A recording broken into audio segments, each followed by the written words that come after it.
Good morning. Good morning. Good morning. Hello, hello. I'm going to give it a few more minutes. It's before 10, so we'll give it a couple minutes and get started. Alrighty. Such a dreary day. Yeah. Sorry I didn't make it in, but I definitely wanted to be on here. Oh, that's okay. No problem at all. I'm glad you're here. It would be nice to see you, but I'm still glad you're here, even if it is on Zoom. Yes. Thanks. Yeah.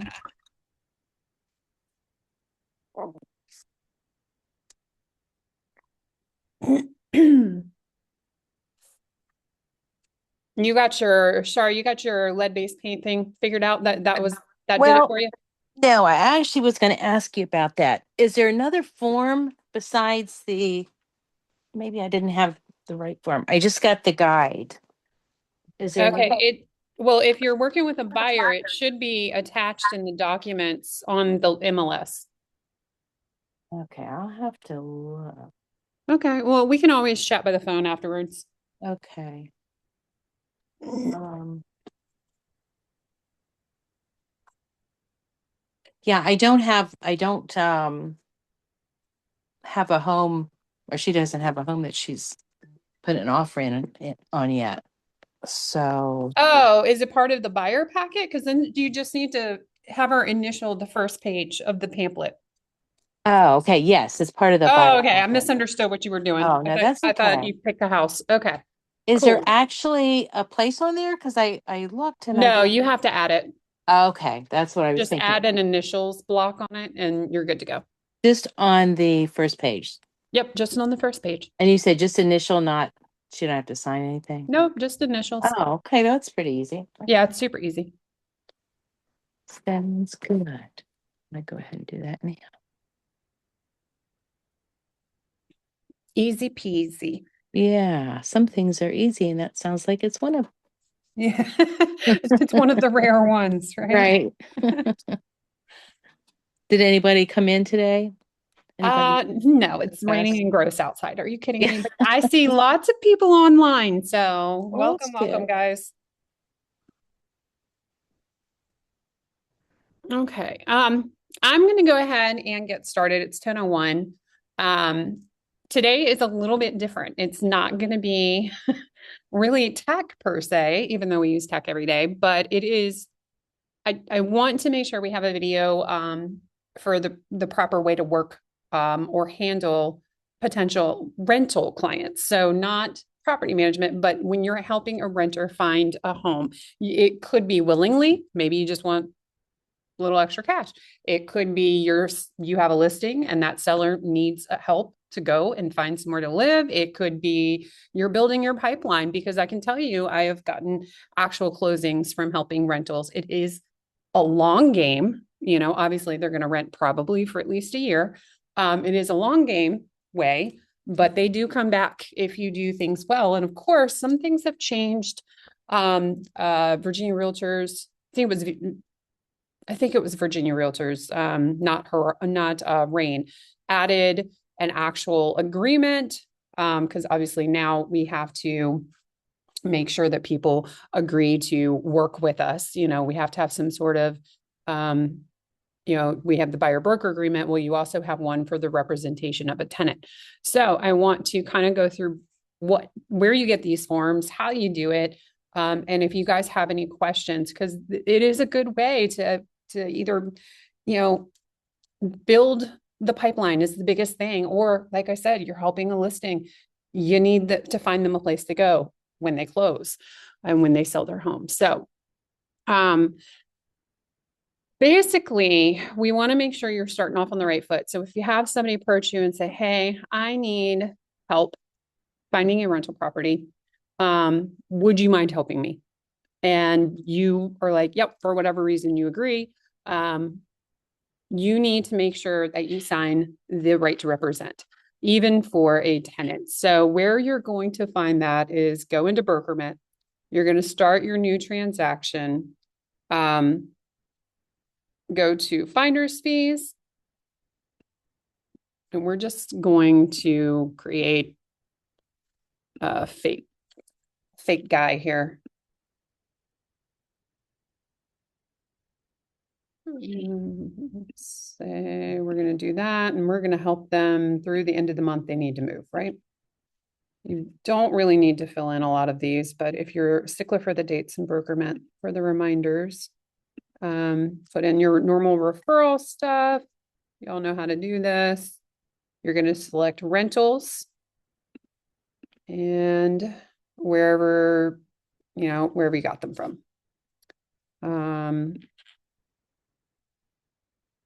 So you can do whatever you want here because we don't know the commission, but typically it's 10% fine of the first month's rent. Or I've seen a lot lately actually that are flat fees instead of a 10%. And some of them, the flat fee is higher than the 10% rent. So we've seen some good ones lately because rentals are just like everything else, having longer times, days on market.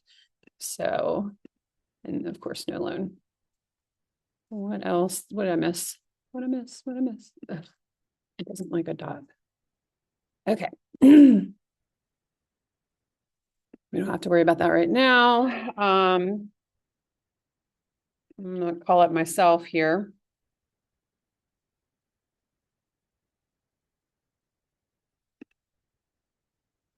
All right, so when you go to the checklist, you put in your client, you can create a new client if you don't have them in there as a contact already. I just selected myself for this purpose. When you go into the checklist, you are going to go down to rental finder's fee. Select that. Sure, let's choose a date. Okay, and now you have your transaction just like you do with anything else. But with this checklist, you will see there's different forms you're going to use. If you've never assisted a renter before, this first little chunk here is pretty important. But the first thing you want to give them and have them sign is this exclusive right to represent tenant. Make sure the form, if you need to add more forms, lead-based paint would be a good one. Hey, good morning. Lead-based paint would be a good one. I didn't pop it on the screen. Do you want to sit beside me? Oh, was it on the Zoom? Yeah. Well, it could be in person too. It's just nobody was okay. here, so I just Oh, didn't put it up there yet. But anyway, so you can add lead-based paint because as you know, Lucy has mentioned it before. They have to anything that you show and you walk somebody through the door pre-1978, the EPA is cracking down on. So you can add the pamphlet here. I'm trying to figure out where that pamphlet is.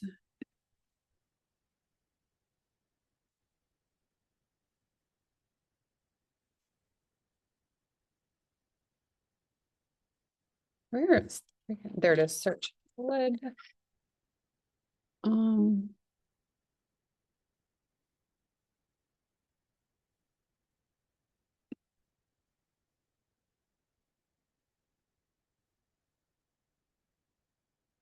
hmm. That looks that's NC. It's not pulling up. Okay, anyway. Oh no. I just got out of it. Anyway, so you can find the lead and you can add it there if you want to. We're going to say we're helping the tenant. There is no tenant two. And then you are going to see the form pop up, and just so y'all can see it and know what it says. So this comes from the Virginia Realtors Association. Again, RAIN does not have this form. Only the Virginia Realtor Association, VAR, is going to, or Association of Realtors, is going to have this form. But if you are taking someone out, you need to have them sign this first. And it's pretty self-explanatory. It's agreement made of, you put by the date, as of, what is today? 2026, between, yeah. And also, realty. So you're going to fill it out similar to buyer broker agreement, you just fill in the blanks. For the type of property, you do want to put in single family home, townhome, you rental property, short-term rental, whatever you're helping them search for. Usually renters are kind of specific about what they want. A lot of times we're helping them because they want a single family home or a townhouse, not necessarily, an apartment style or condo or anything like that. You can help them hunt for apartments if you really want to. A lot of places do give finder's fees for that too. Can I All ask you got to a do is just question ask. about that? Oh, sorry. Yeah. The instead of filling out like townhouse or single family home, can we put TBD in there or no? To be determined. I mean, I've seen it. That would be Okay. a Lucy question. I normally I will type out, because most of the people I help, they want a single family home. Okay. So I normally type in single family home, me personally. I can find out and get back to you I'll if ask her. that is allowed or if Lucy is okay with that. Okay. Virginia is a little more lax on that, I think. North Carolina, you have to really, really fill Gotcha. all those things in. But I think in Virginia, you're probably okay. But good question. And we will find out. Obviously, you want to put how long, it'll commence on. So it starts on blah date and it's going to end on midnight on whatever date it is. Typically, I would put for the expiration date, I'm going to put the day they need to move by. I need to move by the end of February. So I would put 2/28. You can put longer, just like any other contract. This again basically goes over your compensation.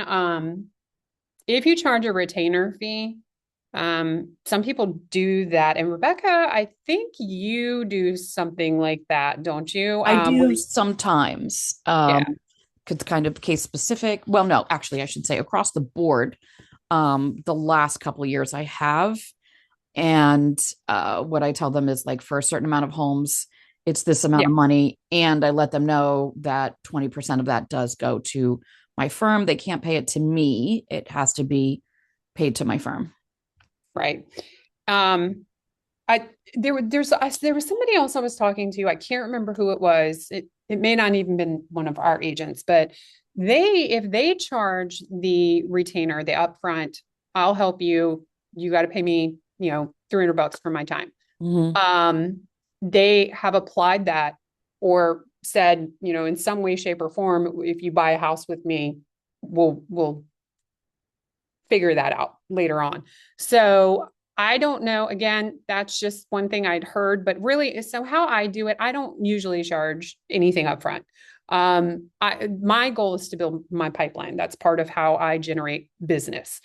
I don't want to charge. No, if y'all are not aware, renting is very, very expensive these days. Not only are the rents higher, but the upfront costs are also increasing. Most renters, it doesn't matter. I have seen people with top tier credit, excellent rental references, or mortgage history, and they're still being asked to pay 2 months deposit. That's a lot of money. And you're paying your first month's rent on top of that. And property owners have the right to do that, right? The deposits can be up to 2 months in Virginia. They cannot be any higher. It's 2 months deposit, and they can prepay their rent 2 months in advance unless the property manager has an escrow account elsewhere. It's a lot of money, and I don't want to put that on somebody I potentially want to sell a home to later on. I want them to like me and not think I'm nickel and diming people. So I don't personally charge anything up front. I just let them know if it's one that's in the MLS. I'll negotiate for a finder's fee from that property manager. If it is one that they find, for rent by owner and they want me to help them with that, then they may have to pay me 10% of the first month rent or whatever fee I agree to. So do you put that in there, that if it's a for sale by owner? There's really, you can mark it up. I don't put it in here. That's part of my talking to them. Yeah. But that's where you can do where it says here, retainer fees. You can put it in there and then always agree to waive it if it's not a for sale by owner. Just like, when you're signing a buyer broker agreement, you're going to put the top number 3% or 4% or more sometimes, that if it's coming from the seller side, you're going to ask up to that amount, but you can go lower. You can actually go under contract for 2.5% or 2%, whatever you agree to terms. So you can put it on there. I would say put it on there to be on the safe side. And then agree depending on the situation. If it's somebody that's offering a finder fee, I won't charge you that, similar to what you do with the negotiations for your compensation for buying, or selling. And can I ask Rebecca, what's the average she normally charges as a fee? Rebecca, did you hear that question?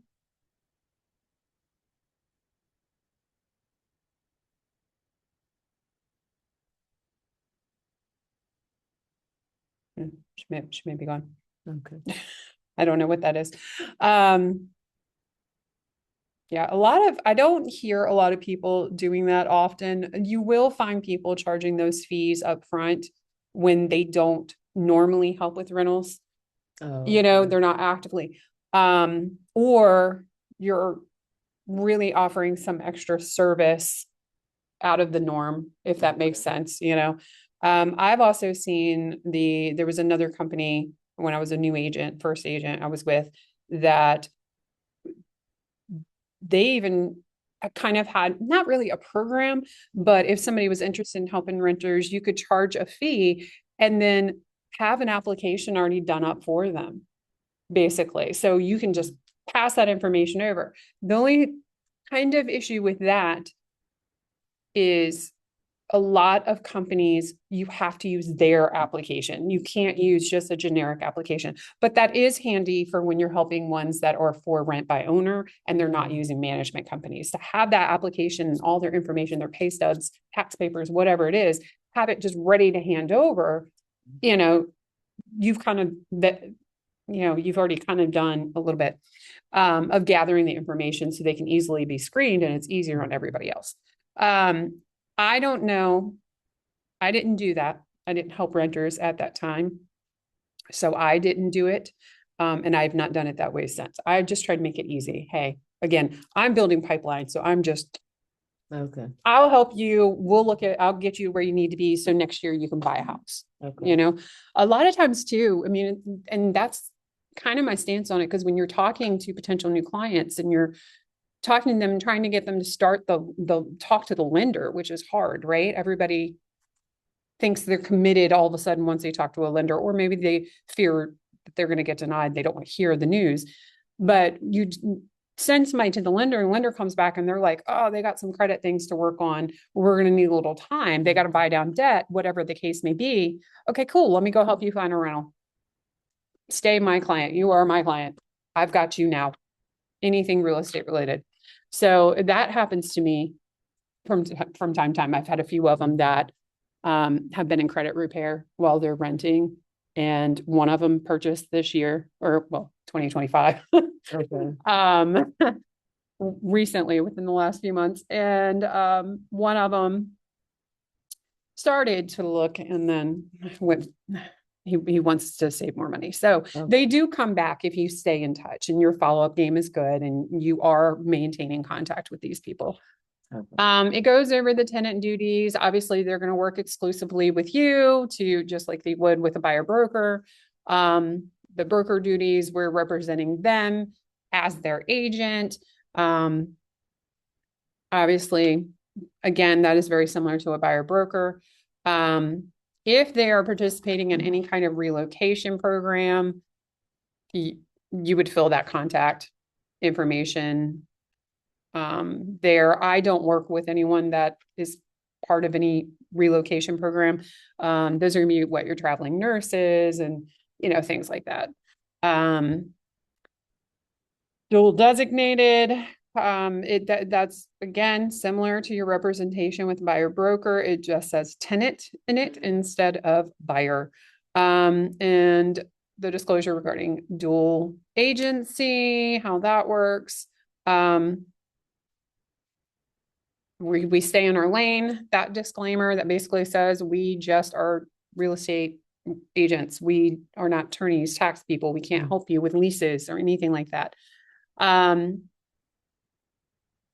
Goes again, standard recordings within the property. A lot of this is similar to maybe not as much our buyer broker, but if you look at the RAIN actual contract, the actual contract in RAIN, or VAR's buyer broker representation agreement, it's very similar to what you see here. It looks a little different than our coastal town one, but it's going to look like the generic ones that they make available to us that we don't use, unfortunately. Well, fortunately, I like ours better.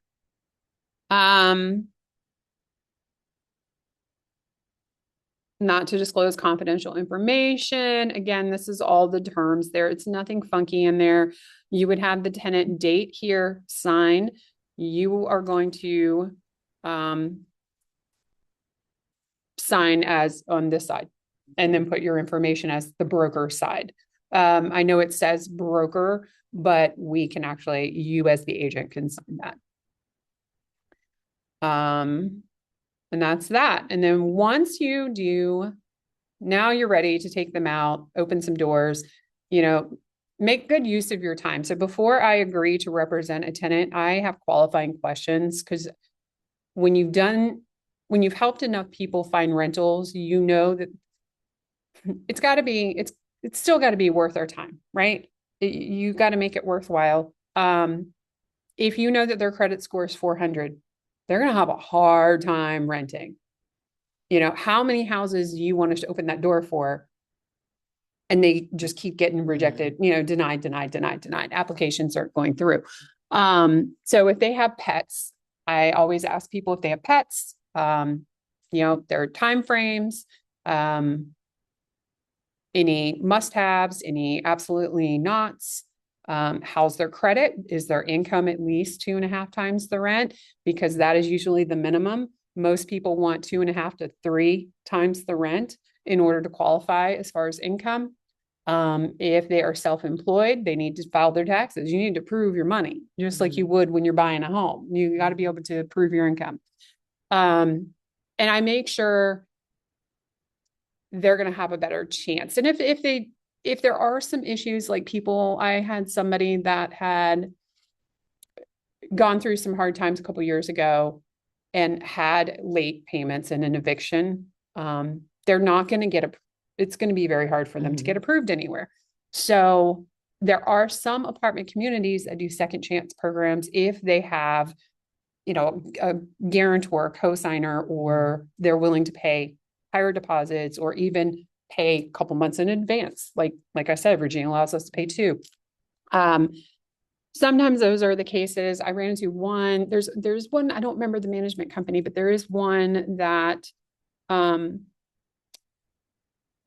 somebody I helped was able to pay the full year in advance, but they had an escrow account to make that happen. It's not as common that you're going to find that because most people don't want to handle the escrow that is required. But there are some very few places. So I try to help people, hey, I can't really open doors for you, but call this person or check into this apartment community, let me know what they say. If they don't meet the basic qualifying guidelines, that's just me personally. I don't know, if any of y'all handle them, but it's word to the wise because you will waste a lot of time opening doors for people, running all over the city, for a 10% finder's fee. It's not a lot of money. We don't make a lot of money if we're helping out renters. It's a little extra. You can make a lot of money if you help out more than one or use different firms, but it is more to build a pipeline that in the end is going to make you more money. I can tell you two specific questions or statements that I tell every single person who wants to talk to me about renting, and it kind of clears the way for like them to be able to say, okay, I can't do this right now. I let them know that every single property management company is going to run a 2-year background check. They're not interested in like DUIs or things like that, but they do check for like, felony crimes and a 2-year credit check, and that will show bankruptcies and foreclosures. And that so my only feedback to that, I do think that's a good idea to kind of help people like know, be able to answer before you're wasting your time. Right. My only feedback with that is it's not necessarily 2 years. Oh, yeah. Maybe that's old information. What is it now? It depends. Manage again. When I, in the beginning of the class, it's getting, it's becoming more and more kind of particular to rent, right? Apartments are a little more lenient. Rental homes or anything usually managed in our side of the world, not multifamily. Rental histories, they're going to go back as far as they want to. They can go back 5, 7, 8, 10 years, if you've been late and you've not rented since, they're going to go back to your last rental. Credit is now typically screened through like credit screening companies, right? So you've got Rent Spree, Appfolio, all these different companies that are processing them. And a lot of times you get what's called a rental score, not necessarily the credit score. And if all these companies, you got to think since COVID, everybody kind of went online, virtual, there's not as many property management offices out there. They're using these companies now, and those companies give you a rental score, and it depends on how that management company and that owner of that property, that landlord, has decided to set the criteria. Gotcha. Does that make sense? Oh yeah, totally. Yeah. It's good to know. Yeah. It's changed tech, it's come a long way. I know in apartments, we started doing rental scores a long time ago in multifamily. And then now we're seeing it more and more often on the actual real estate side of things. So you're out there, you're shopping, you're opening the doors. Hopefully you've done your due diligence and kind of pre-screen them in some sort of way to make sure they're worth your time. You find a place to rent. What you're going to need to do is the showing disclosure form. So rental showing disclosure form, you're not going to get that finder's fee unless you fill this out. The tenant needs to sign it, the potential renter. You have to sign it, and you have to send it to the other broker, the other firm, or the property manager in order to get paid. So let's just, sure.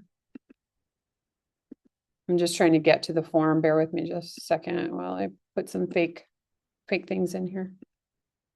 Okay. And this is the rental disclosure form. And I'm sure a lot of you guys that have helped with rentals, because this has always been a thing. Like, well, not always, but as long as I've been an agent, let's call it the last 5 years, this form has been there. So if you've ever helped a renter, you know you need to fill this out. Again, the property managers will not pay you without this. So it explains, it explains brokerage relationships, which we all know, difference between client and customer, because a lot of people not in our field don't know the difference between a customer and a client. They think it's all the same thing, right? All one thing. So you need to select, if you have already had them sign the right to represent, they are a client. They're in contract with you to represent them, right? They're not a customer. Most of the time you're going to choose client, especially now with the new law changes where we're supposed to have them sign a representation agreement prior to assisting or showing list or, sending listings, doing anything. You're typically going to select client. It's very rare that you would select customer. There are some unique situations though, so everybody can reach out to me if they feel like they're in one of those, but you should be checking the client box. You're going to put the rental property, the MLS number. Now I will tell you some management companies only post in Zillow. I've seen that more and more. Zillow or home, apartments.com or different other websites than the MLS. So you may not have that number, but you still need to do this form. The date the property was shown, the listing agent with their RAIN ID, the listing firm with their RAIN ID, the listing agent's phone number, and then what the finder fee amount is. And typically you have already discussed that with, I need to move some boxes around. Let me log in. Typically you've already discussed that with the property manager or, oh my goodness. Google must have done another update.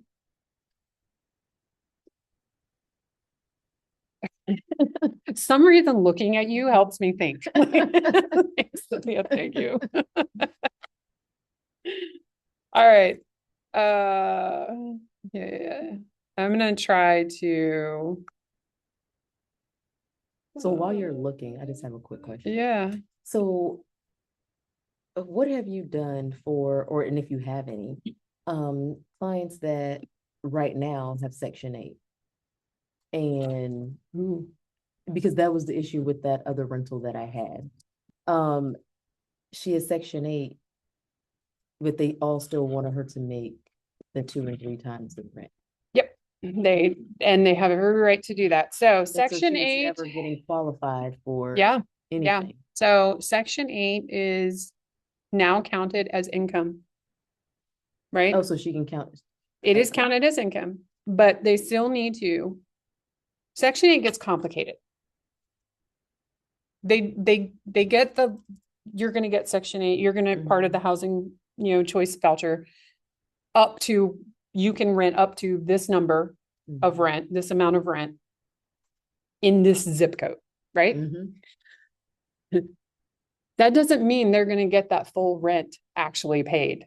When they secure a home, that property manager has to call their person, their rep, whoever is helping them in the Section 8 office, the housing choice office. They need to call them and they're going to say, but how much are you guys going to be paying? They could only get $800 from Section 8. Where's the rest of that $2,000 rent going to come from if they're only getting $800? They still need to be able to meet the income requirements. So Section 8 is going to pay $2,000. The rent is $2,000. They still have other bills to pay. They got groceries to get. They got food to buy. They got power bill to pay. They've got transportation, whatever. They need to work part-time or full-time or whatever the case may be to make that 2.5 times the rent, including the Section 8. Okay, so it seems like then, because that was one of the issues. Well, so I should have told her. Here's the other to issue. Add her not income to the Section 8 income.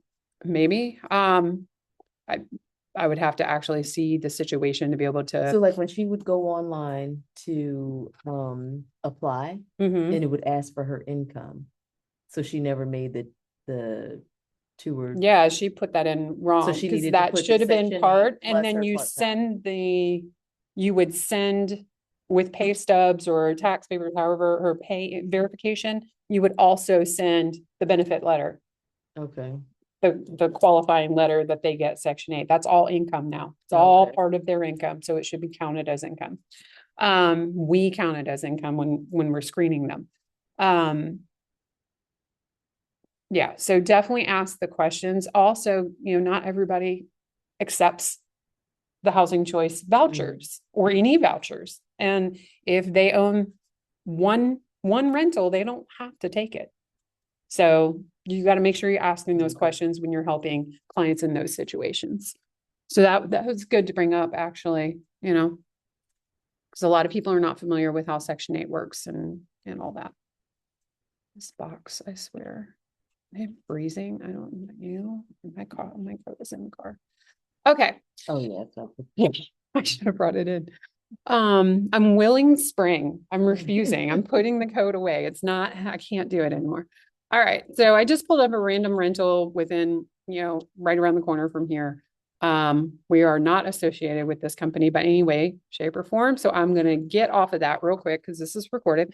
But you will see that they do usually still put for now until somebody decides that rentals are not putting compensation either. But as of right now, Rain is still putting rental compensation, even though we're not allowed to do that on the buy and sell side.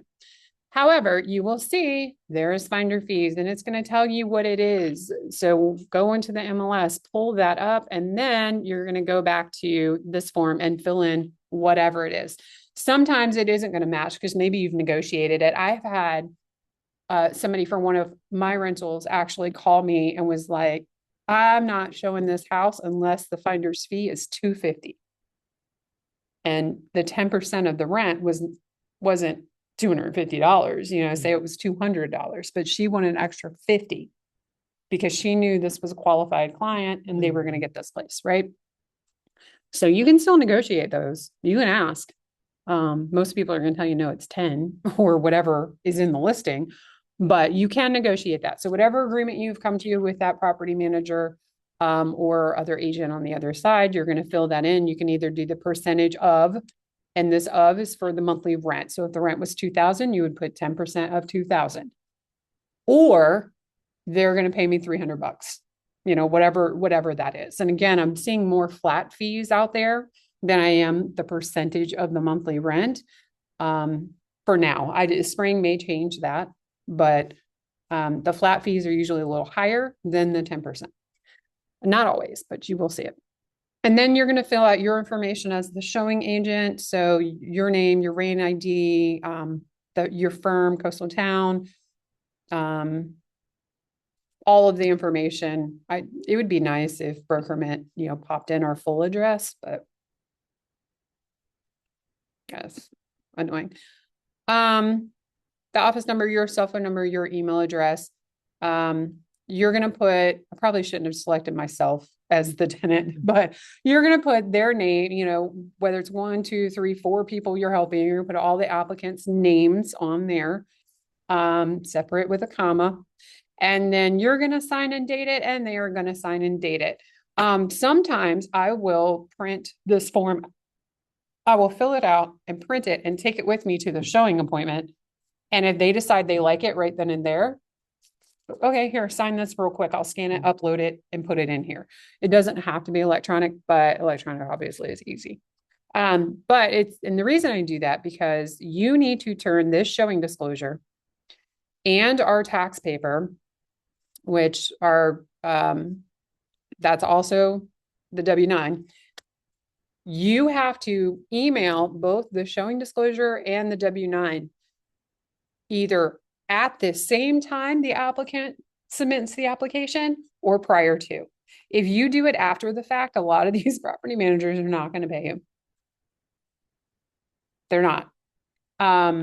So I always do it, I'm talking to my client, I'm saying, hey, are you going to apply for this one? Yes. I say, okay, cool. I'm gonna go ahead and send in my paperwork. Let me know when you've completed the application. And I just email it on over.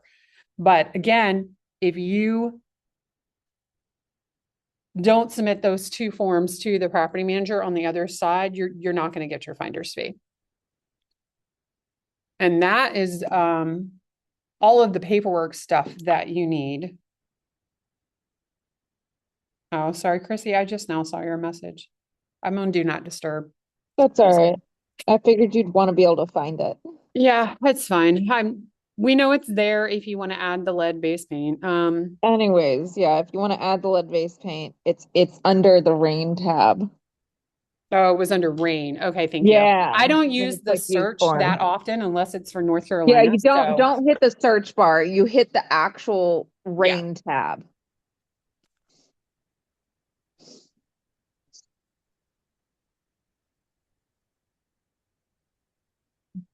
I didn't save it. Good. Okay, so hit the Yeah, hit rain rain, and it gives tab. you the big long list.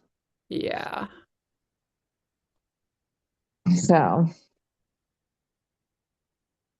I wonder which one it's under. oh, If you hit the rain tab and then go to the search bar and put in lead, it'll bring it up. The right one? Yeah, it should. So if you're in rain, yeah, try the search Okay. bar and then type lead. Disclosure. There it is. yeah, No. There it okay. is. There it Yeah. is. Look at that. Teamwork makes a dream Yeah. work. All Between right. the Thank three you of guys, us. because I really don't use Berkerman's Yeah, it's under feature the very often. yeah. It's under the you have to specifically hit the rain tab for whatever reason. Okay. All right, cool. Yeah, I Yeah. just every time I use search, I just NC. That's it, like No, you're good. Sorry. cool. All right, thank you guys. Good. That's on the how-to, on the video, on the tubes. All right. So basically, that's what you want to do, get that done. And then the other side of it is once that person, your client has applied, been accepted, it's up to you to know when they're moving in. Typically, you do not get a finder's fee until after the first full month's rent payment. So it might be the next month's rent before that property manager will even pay it out. It's not an immediate thing. It takes time. You have to follow up on it. A lot of property managers are on top of their game. I don't have very many issues getting my finder's fees. I've heard a lot of horror stories where people have had issues and they've had to track property managers down and they've been ignored and they've had to make the calls and yeah, you sometimes have to do that apparently. I've Yeah. had to do it a few times because things get lost in the sauce. Things happen. Plus the delay sometimes between when they move in, say they moved in February 5th. Well, your finder's fee isn't going to come out until March 1 when it comes out of March's rent, right? Because that March 1 rental payment, when rent is due, is going to be the first full month that they pay rent. So you have to follow up, and sometimes people forget, that it happens. So you are going to come back to this checklist. Did they take occupancy, follow up with them? Oh, you also have to upload the MLS. I skipped over that one, but just like you do when you go under contract with a buy, you're going to print out the MLS and upload it into there. Did the tenant take occupancy? Once it's rented in the MLS, you need to submit the rented. Once it's marked off as rented, submit the MLS printout there. You're going to have to keep up with, did the listing firm send the finder's fee check to the office? We have a wonderful Caitlin that usually tells us when one has been sent to the office. So you already know. But it is up to you to find out if they sent it, we're good to go. And then the normal, Caitlin goes in, admin side, fills out that she received the finder's fee, does the DA, that's for Caitlin, and then closes everything out and wraps it all up and you get paid. So that is basically the process. Anybody have any questions? Well, you had, Rebecca, are you still here and listening? Hello. Okay. Hey, we had a question earlier and if you don't want to say what it is, please, by all means, say no, thank you. But a question earlier about how much would you charge? Okay. So, and sometimes I'll even mention like in a consult conversation that I charge, but then I don't end up charging them. Yeah. The times that I have charged them, I've had that in the original conversation and then maybe gone through a period of showing them homes and something went wrong, right? Like they didn't show up to showings or they blew me off or That happens. Renters are wild. or Yeah. they took a week to fill out the application. And then when they come back to me, I reference, hey, remember we spoke about how I charge a consultation fee. And part of my spiel about that is, and this is just on a personal level, I let people know, look, I put aside 10% of my time to help renters. It's a way of giving back because I was a renter for years and years and I had amazing agents help me, but it does take away from the work that I do with buyers and sellers. So, I like to put aside maybe an afternoon a week if I can help you so that I kind of get them focused on this needs to be scheduled. We're not going out willy-nilly to look at like one. So what I tell them is, okay, we're going to look at 5, between 4 and 5. You can send me 6 or 7 because chances are we're not going to be able to get all of them lined up. So for between 4 and 5 rentals, I'm going to charge you $400. 20% of that does go to my firm. And then that's what I say. But it's been a long time since I actually have charged. I just use it as part of like the consultation to let them kind of know I'm giving them my time. And it comes at a cost if that, Yeah. And keep in mind, just like any of our compensation, it's all negotiable. exactly. We there's no flat rate across the board. It's negotiable. It's what is your time worth? Right. We've And I got just, those 1% agents and we've got 3% agents, right. I mean, it's no different in the renter side of things and what you Exactly. charge. It's your business And the last one that I did was for a previous buyer's daughter. So there was no conversation about that whatsoever. But I yeah. got like part of my spiel separate from the consultation fee is this is how I show rentals. What is the day that you can go out and look? We're going to take 3 hours. We're going to look at 4 or 5 properties. We don't spend more than a half an hour in a property. You send me the ones you want to see, or we communicate back and forth for a couple days. We finalize the list by 5 o'clock the day before. I get the showings lined up and we go boom, boom, boom, boom. And I would say 75% of the time they fall in line, like if they're serious renters or whatever. And then those typically are the ones that turn around and buy from me in a year. Yeah. I mean, Just streamlined. True.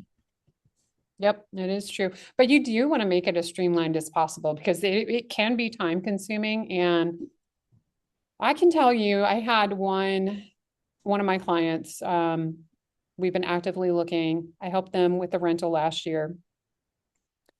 And he was so particular, like tearing every rental apart, just very, very particular. There was a nail holes in wall or, some of the things were obvious that need to be fixed before somebody moved in, but he was very, very, and I don't want to say picky, he was just very particular about the condition of the property. He wanted it to be modern and look pretty and, HGTV. A lot of rentals are not HGTV. We all know this.